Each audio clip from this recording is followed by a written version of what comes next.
I'm Steven with SideLine Scout, and here today with me is David Boudia. Yeah, thanks for having me, guys. What was it like to be up on that podium? They're playing the national anthem because of what you've accomplished. Do you remember that moment? Some people remember the moment. Some it's kind of a I can see the flag going up right now. Yeah. I do. I can.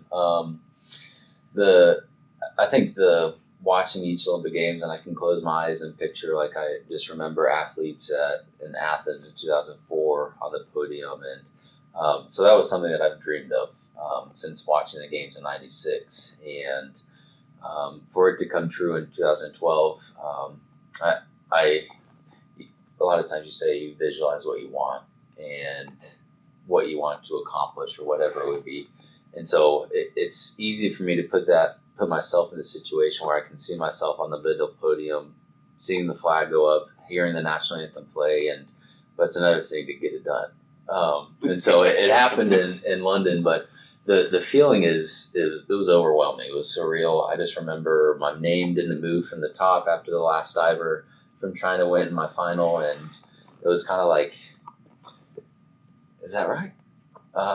Is it? And all your teammates come up and congratulate you. But I do remember standing on the podium in London, and I was overwhelmed. I didn't want to be the guy that cried, and I wasn't overwhelmed by, like, look what we did or look what I did, but it was my entire family was still left of me, and I could see my mom bawling and my wife, my fiance at the time, bawling, and just the amount of work that they put into it as much as I did. And then we had a John Purdue Club, people who help endow scholarships at Purdue for athletes on the other side of me. And so it was kind of this surreal moment of, like, this wasn't just my medal. Like, Coach Soldati was a role in this. My family was a role in this. Purdue was a role in this. The sports psychologists, the trainers, the massage therapists, the team leader, it was like a team win, even though it was me by myself up there. And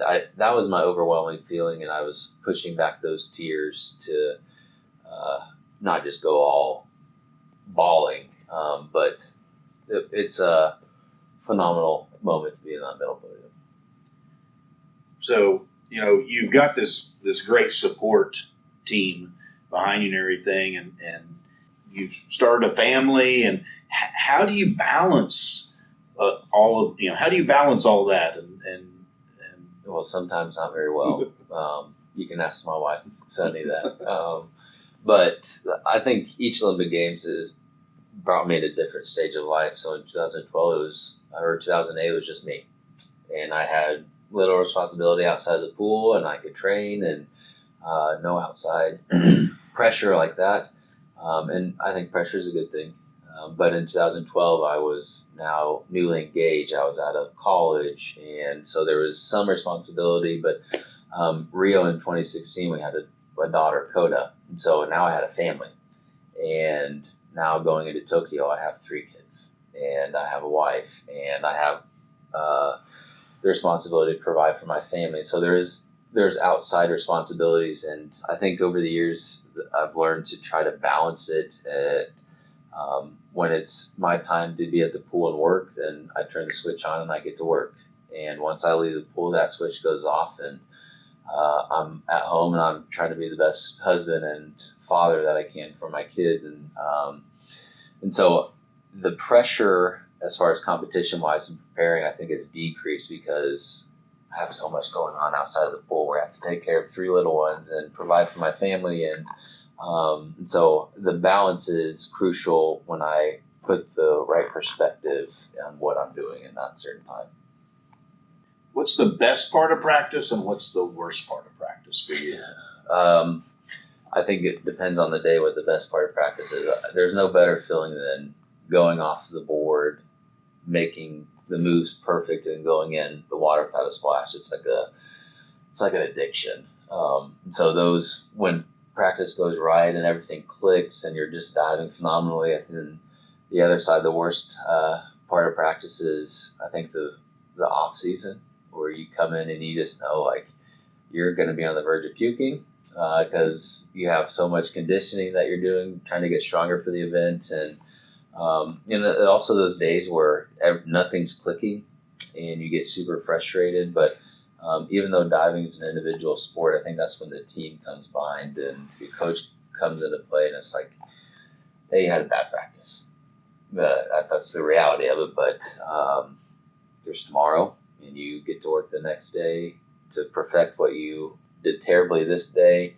And so, I don't know, one day it could be that, and the next day it could be just click like that. So the change in sport with diving is something that I like about it, and it's a good thing and a bad thing at the same time. So 99% of us out here, we don't know what that experience is like to go in, dive into that pool and not have a splash. Uh-huh. So we're all watching from the deck. Uh-huh. And we can see what the splash looks like when you go in the water. How do you know, whenever you enter that water, how do you know that there wasn't much splash? Well, you learn from a young age what is not. So learning 10 meter, I just remember having welts all over me from smacking too long or going too short and walking away with bruises all over me. And so you learn quickly that that's not how you go in. And then later down the road, you start to learn this ripped entry. So in diving, that's what it is. It's without a splash, we call it a ripped entry. And it's like you're getting sucked into the water.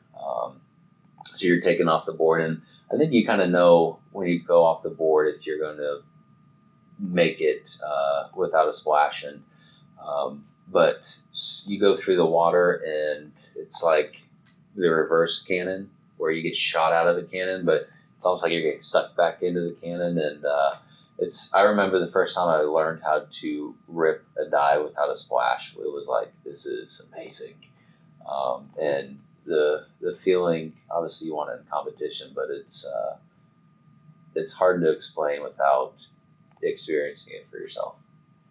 So is it like for a golfer, you're holding out or hitting a hole in one, and a baseball player hitting a home run? Or yeah, it might be, but this one, I mean, with those, it's with something else. Like you hit a ball and it goes out of the park, or you put the golf ball into the hole, and so it's not like you have a physical connection to it besides the club and it goes off of your bat. This one is like you feel the water separate through your fingers and your body goes in, and it's just like crisp as can be, and all that water that you go into just sucks right in, and I don't know, it's super hard to explain. So what are some common misconceptions about you? Oh goodness, this is a hard one. I don't know what people say about me. So, I think you get into the pool, at Purdue, I think I'm more recognized, but I go outside of Lafayette, Indiana, then I'm the average Joe. But you walk into the pool and right away you see this huge shrine of David Boudia and his accomplishments. And so I think immediately people are more intimidated to come up to me. But there's a gal, one of the custodian ladies, her name's Billy, and she came up to me one day, and now we have a great relationship. And I think that's what I like the most about changing people's thoughts of, well, he's probably busy, or he doesn't want to ask for a auto, sign something for me or take a picture. And that's what I signed up for pretty much. I wanted to be an Olympian, and that comes with the responsibility of being an Olympian, I think, personally. But I like relationships. I like to talk to people, and I like people to feel good about themselves after I leave a conversation. So I'm just an average guy who. So when those new freshmen come in here each year and stuff. Well, it's harder and harder each year because there's a more and gap. more, and I'm out. And but we tried to have 2 weeks ago. We had a couple of the swimmers and one of the divers come over, and we'd never met the swimmers before, but just trying to build relationships with them and knowing that they can come and ask questions if they have something that's pressing towards them, whether it's in the pool or outside of the pool. And I would want athletes or people to come up and not be afraid to do that. So the misconception is he's busy, he doesn't have time for me, I don't want to bother him, or in actuality, like I invited. So you're a very approachable person. I hope I am. David will return in the next episode on May 5th.